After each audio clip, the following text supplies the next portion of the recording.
Magandang araw po, welcome po sa aking channel, Log9 TV. Meron po tayong 4 video shoot na 3-bedroom condo dito sa Quiapo, Manila. Sa ngayon, ito na munang video ni owner ang gagamitin natin para at least may idea na kayo sa mismo property. Ang pangalan po ng condominium ay Isabel de Hidalgo Condominium. Ito po ay nasa Quiapo mismo. May floor area na 48 square meters. May 3 bedrooms. Ito po'y furnished. Then may dalawang split type aircon. Ito po'y titulado. Buhay po ang may-ari. Kaya wala po kayong maging problema sa documentation o sa transfer ng title. Nandito na po tayo sa loob kung saan ito po yung kitchen na may countertop, may range hood, may aluminum screen door na po itong main door. Then may wall-mounted cabinet. Ito naman po yung living area na meron pong center lamp. Then drop lights. At dito naman po yung glass window with security grill na meron pong overlooking ng Manila. Pati po Malacanang Palace. Yung University Belt. Yan ang CEU, FEU, UE, San Beda, at iba pang universities. Ito naman po yung hagdan na papunta naman sa mga kwarto. Ito pong condo unit ay kaka-renovate lang, kaya wala po kayong ipapagawa dito. Once na ma-acquire nyo po, pwede na pong lipatan kaagad. Ito pong hagdan ay naka-wooden staircase at handrail.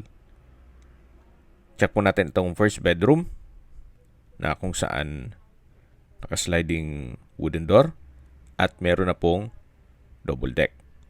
Then sa dulo yung built-in cabinet. Yan po yung split type aircon. Maayos naman po ang pintura ng ceiling at wall.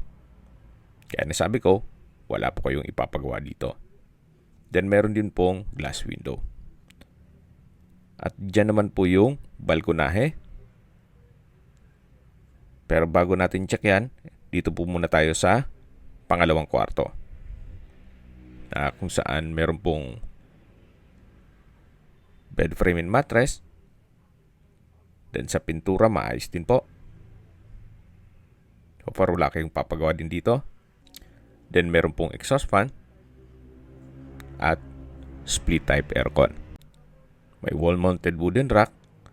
Then sliding glass window. So ito po yung pangalawang kwarto. At lalabas po tayo. Yan po yung hagdan kung saan dyan tayo pumalik kanina. At ito po yung pangatlong kwarto na naka-sliding door. Meron din po itong double deck. May foam na rin po. At sa pintura din maayos. So wala din po kayong ipapagawa dito. Meron din po itong wall-mounted cabinet. Yung exhaust fan po na nakita nyo dun sa kabila, dito po yung buga para sharing sila dun sa split type aircon.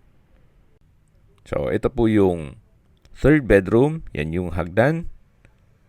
At dito naman po yung access door papunta dito sa balkonahe na kung saan napakaganda po ng view. Ito po pala yung split type aircon. Motor o pump.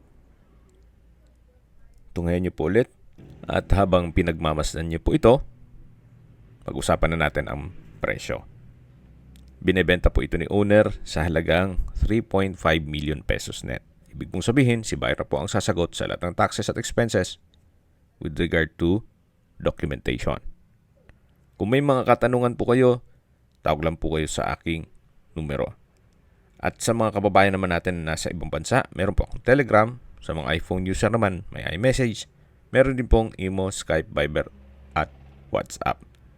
Same number lang po, 0917-316-3399. Pakiabangan na lang po ang aking full video presentation sa aking main YouTube channel na Nov9 TV Official. Meron po pala kaming bagong YouTube channel na Nov9 TV House Rentals, kung saan kung meron po kayong mga for rent na properties, itawag lang nyo sa aking numero at baka makatulong po kami sa inyong pagpapaupa at gawan natin ng video presentation. Maraming salamat po.